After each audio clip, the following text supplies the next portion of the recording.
Law 1. Never outshine the master judgment. Always make those above you feel comfortably superior. In your desire to please and impress them, do not go too far in displaying your talents, or you might accomplish the opposite. Inspire fear and insecurity. Make your masters appear more brilliant than they are, and you will attain the heights of power. Nicolas Fouquet, Louis XIV's finance minister in the first years of his reign, was a generous man who loved lavish parties, pretty women, and poetry. He also loved money, for he led an extravagant lifestyle. Fouquet was clever and very much indispensable to the king, so when the Prime Minister Jules Mazarin died in 1661, the finance minister expected to be named the successor. Instead, the king decided to abolish the position and made Jean-Baptiste Colbert his next finance minister, a man famous for his parsimony and for giving the dullest parties in Paris. Colbert made sure that any money liberated from the treasury went straight into Louis's hands. With the money, Louis built this and other signs made Fouquet suspect that he was falling out of favor, and so he decided to ingratiate himself with the king by staging the most spectacular party the world had ever seen. The party's ostensible purpose would be to commemorate the completion of Fouquet's chateau, Vaux-le-Vicomte, but its real function was to pay tribute to the king, the guest of honor. The most brilliant nobility of Europe and some of the greatest minds of the time, La Fontaine, La Rochefoucauld, Madame de Sévigné attended the party.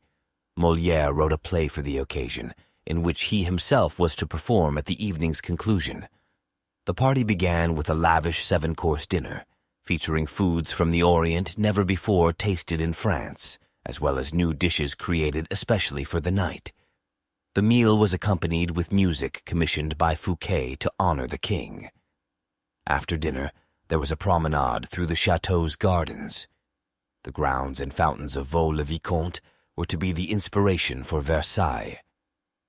Fouquet personally accompanied the young king through the geometrically aligned arrangements of shrubbery and flower beds. Arriving at the garden's canals, they witnessed a fireworks display, which was followed by the performance of Molière's play.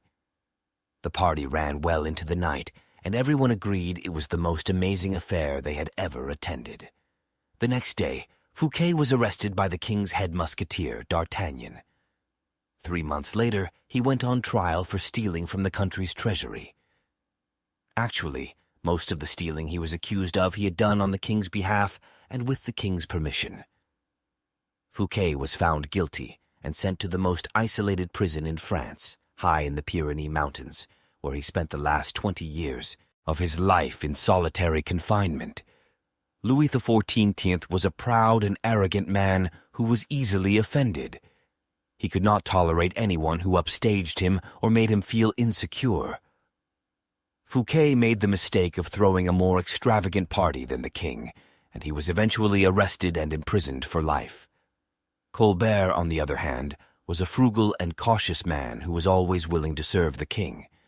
He was a valuable asset to Louis XIV, and he helped to make France a powerful and prosperous nation.